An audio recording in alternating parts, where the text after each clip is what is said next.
کی زندگی ان پر تنگ کر دیتا ہے، اس کی ماں، اس کے بچے، اس کا خاندان، اس کے دوست، وہ اس کے لیے عذاب بن جاتے ہیں، اس کا مال اس کے لیے عذاب بن جاتا ہے، اس کی زندگی تنگ ہو کر رہ جاتی ہے، اور اللہ تعالیٰ قیامت کے دن اس کو اندھا کر کے اٹھائے گا۔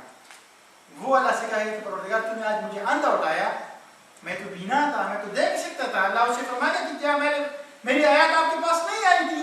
آپ نے میری آیات کو بلا دیا تھا اور آج تجھے بلا دیا گیا ہے۔ رسول اللہ صلی اللہ علیہ وسلم نے فرمایا کہ یہ منتھ، یہ رمضان مبارک، یہ مغفرت کا مہینہ ہے، اور جس نے اپنے آپ کو اس قابل نہیں بنایا کہ وہ اللہ سے اپنی مغفرت کا سامان کر سکے تو وہ ہلاک ہو جائے۔ جبرائیل امین نے دعا کی اور رسول اللہ صلی اللہ علیہ وسلم نے اس کی پر آمین کہا۔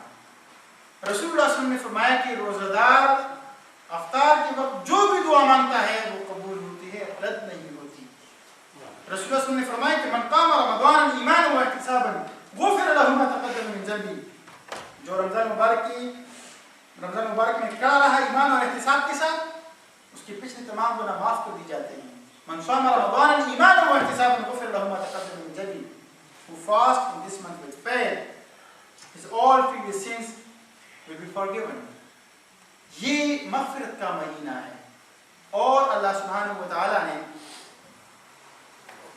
قرآن پاک میں دو قسم کے لوگوں کا تذکرہ فرمایا ہے۔ ایک قسم وہ کہ جن کا اللہ کے اوپر حق ہے کہ اللہ ان کی مغفرت فرمائے گا، اور ایک قسم کے وہ لوگ جن کا اللہ کے اوپر حق نہیں ہے کہ اللہ ان کی مغفرت فرمائے گا۔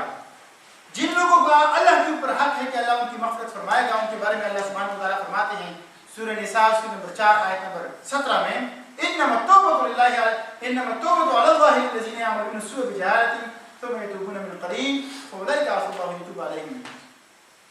توبہ اللہ پر ان لوگوں کا حق ہے جو نہ سمجھی کے ساتھ، نادانی کے ساتھ گناہ کرتے ہیں اور پھر توبہ کرتے ہیں، تو قریب ہے کہ اللہ ان کی توبہ قبول فرمائے گا۔ اور کن لوگوں کا اللہ پر حق نہیں ہے؟ آیت نمبر 18 میں اللہ سبحانہ وتعالی فرماتے ہیں وَلَيْسَتِ التَّوْبَةُ لِلَّذِينَ يَعْمَلُونَ السَّيِّئَاتِ حَتَّى إِذَا حَضَرَ أَحَدَهُمُ الْمَوْتُ قَالَ إِنِّي تُبْتُ الْآنَ وَلِلَّذِينَ يَمُوتُونَ وَهُمْ كُفَّارٌ۔ ان لوگوں کی بھی توبہ نہیں ہے جو گناہ کرتے ہیں یہاں تک کہ ان کو موت آ جاتی ہے، پھر وہ پکار اٹھتے ہیں کہ میں اب توبہ کرتا ہوں، اور جو لوگ کفر کی حالت میں مر جائے ان کے لیے بھی توبہ نہیں ہے۔ بہت سے لوگ گناہ کرتے ہیں، آپ ان کو روکتے ہیں تو وہ کہتے ہیں کہ اللہ غفور رحیم ہے، مجھے معاف فرما دیں گے۔ اللہ یقیناً غفور رحیم ہے، لیکن یہ لوگ بھول جاتے ہیں کہ اللہ تعالیٰ عادل بھی ہے، وہ عادل کرے گا۔ اور اللہ تعالیٰ فرماتے ہیں سورہ طٰہٰ سورہ نمبر 20 آیت نمبر 82 میں وَإِنِّي لَغَفَّارٌ، اور میں معاف فرمانے والا ہوں، لیکن کس کو؟ لمن تاب، جو توبہ کرے، وآمن، اور ایمان لے آئے، وعمل صالحا، اور پھر نیک عمل کرے، ثم اهتدى، اور پھر سیدھی راہ چلے، میں اس کے لیے معاف کرنے والا ہوں، میں اس کے لیے غفار ہوں۔ ایک بہت زبردست پیکج اللہ سبحانہ وتعالیٰ ان لوگوں کو دیتے ہیں جتنے زیادہ گناہ جس نے کی ہیں، جس وقت وہ توبہ کرتے ہیں اللہ اس کی سارے گناہوں کو چینج کر دیتے ہیں نیکیوں سے۔ گویا کہ جو جتنا بڑا گناہگار ہے، جس وقت وہ سچی توبہ فرماتا ہے، سچی توبہ اللہ کی حضور کرتا ہے، تو اللہ اس کے سارے گناہوں کو چینج کر دیتا ہے نیکیوں کے ساتھ۔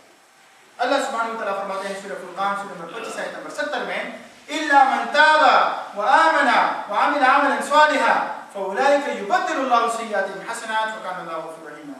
جس نے توبہ کیا، ایمان لے آیا اور نیک عمل کیا، فَأُولَٰئِكَ يُبَدِّلُ اللَّهُ سَيِّئَاتِهِمْ حَسَنَاتٍ، اللہ اس کی ساری خطاؤں کو نیکی میں بدل ڈالتے ہیں، اور اللہ تعالیٰ بہت زیادہ غفور رحیم ہے۔ امام حسن بصری رحمہ اللہ وہ اپنے طلبہ کو درس دے رہے تھے، اور ایک شخص آیا ان سے فرمایا کہ امام صاحب میری نارینہ اولاد نہیں ہے، میرے لیے دعا کرے کہ اللہ تعالیٰ مجھے نارینہ اولاد عطا فرمائے۔ انہوں نے فرمایا کہ اللہ سے اپنے گناہوں کی بخشش اور استغفار مانگو۔ ایک اور شخص آیا، اس نے کہا امام صاحب میں بہت غریب ہوں، قرض دار ہوں، تنگ دستی ہیں، میرے لیے دعا فرمائے کہ اللہ مجھے تنگ دستی کو میرے دور فرمائے۔ ایک اور شخص آیا، اس نے کہا کہ امام صاحب بارش نہیں ہو رہی، ہماری کھیت خراب ہو گئی، فصل خراب ہو رہی ہے، اللہ سے دعا فرمائے کہ اللہ یہ صورتحال بدل دے۔ انہوں نے فرمایا کہ اللہ سے اپنے گناہوں کی بخشش اور استغفار مانگے۔ وہ 3 سائرین مختلف تھے، ان کو ایک جواب دیا گیا۔ ان کی طلبہ ان سے پوچھتے ہیں کہ امام صاحب سائرین 3 مختلف تھے، آپ نے ایک جواب دیا۔ امام صاحب نے فرمایا کہ میں نے ان کو وہی جواب دیا جو حضرت نوح علیہ السلام نے اپنے قوم سے اس کا تذکرہ کیا تھا، اور اللہ تعالیٰ نے سورہ نوح سورہ نمبر 71 آیت نمبر 10، 11 اور 12 میں ذکر فرمایا ہے کہ فَقُلْتُ اسْتَغْفِرُوا رَبَّكُمْ إِنَّهُ كَانَ غَفَّارًا، اے میرے رب، میں نے اپنے قوم سے کہا کہ اپنے رب سے اپنے گناہوں کی بخشش اور استغفار مانگو، وہ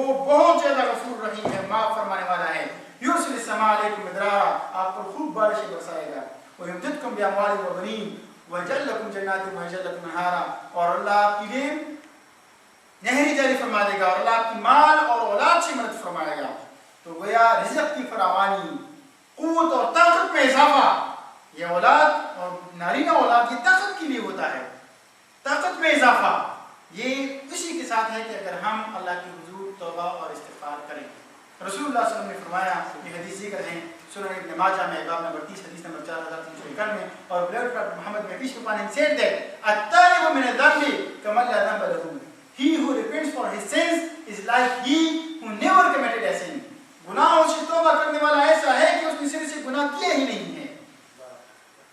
Another hadith, this is mentioned in Sahih Bukhari chapter number 3 hadith number 6380 اور بلاد پراپھٹ محمد میں پیش upon him said that والله إني لا أستغفر الله وأتوب إليه في اليوم أكثر من 70 مرة. By Allah subhanahu wa ta'ala, I ask for forgiveness from Allah subhanahu wa ta'ala in a day more than 70 times. رسول اللہ فرماتے ہیں کہ اللہ کی قسم میں دن میں 70 مرتبہ سے زیادہ اللہ کی حضور توبہ اور استغفار کرتا ہوں۔ رسول اللہ نے فرمایا، یہ حدیث ذکر ہے سنن ابی داؤد باب نمبر 26 حدیث نمبر 1520، من لزم الاستغفار جعل الله له من كل ضيق مخرجا ومن كل هم فرجا ورزقه من حيث لا يحتسب۔ جو اپنے اوپر استغفار کو لازم کر لیتا ہے، اللہ تعالیٰ اس کو ہر پریشانی سے، ہر مشکل سے نکلنے کا راستہ دیتا ہے، اس کی ہر پریشانی کو دور فرماتا ہے اور اس کو ایسی ضروری سی رزق دیتا ہے جو اس کی وہم اور گمان میں بھی نہیں ہوتی۔ یہ آخری حدیث اللہ کے نبی صلی اللہ علیہ وسلم کی ذکر کرتا ہوں اور پھر اپنی بات ختم کرتا ہوں۔ یہ حدیث ذکر ہے جامع ترمذی میں جلد نمبر 2 باب نمبر 447 حدیث نمبر 1465۔ حضرت انس رضی اللہ عنہ اس کی راوی ہیں۔ رسول اللہ صلی اللہ علیہ وسلم فرماتے ہیں کہ اللہ تعالیٰ فرماتے ہیں، یا ابن آدم، اے آدم کے بیٹے، انک ما دعوتنی ورجوتنی غفرت لک علی ما منک ولا ابالی۔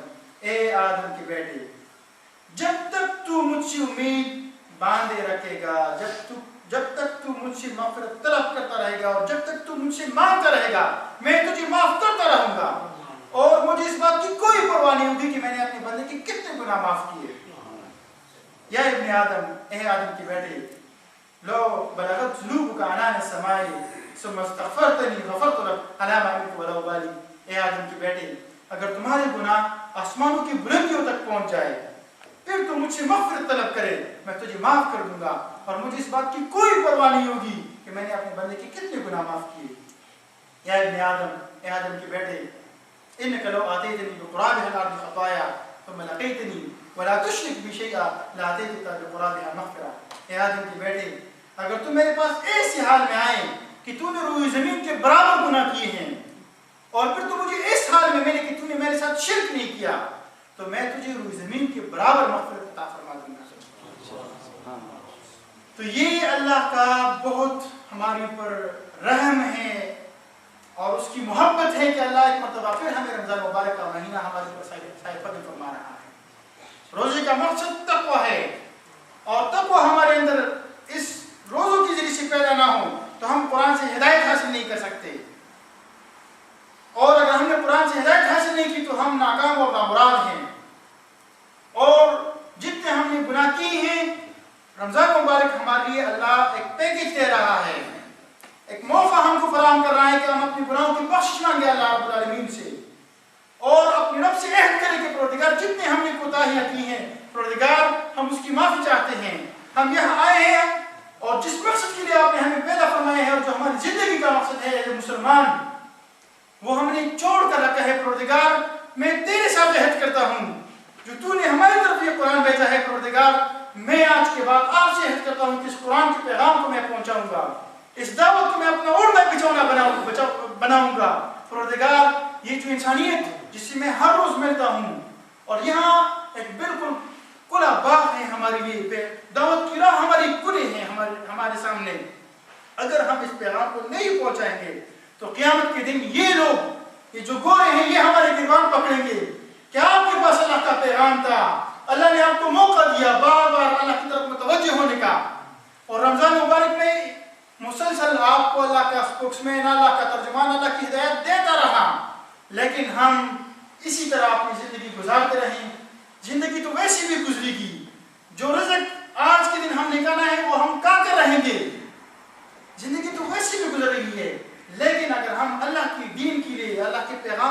پہنچانے کے لیے اپنی کوششیں اس راہ میں لگائیں گے تو اللہ ہماری زندگی کے اندر بھی برکت عطا فرمائے گا اور ہماری اولاد اور ہماری نسلوں پر بھی اس کی برکات عطا فرمائے گا اور ہم اس دنیا کے اندر بھی کامیاب اور آخرت کے اندر بھی ہم اللہ کی رضا کے اور حقدار اور جنت کی حصول کا ہم حقدار ہوں گے.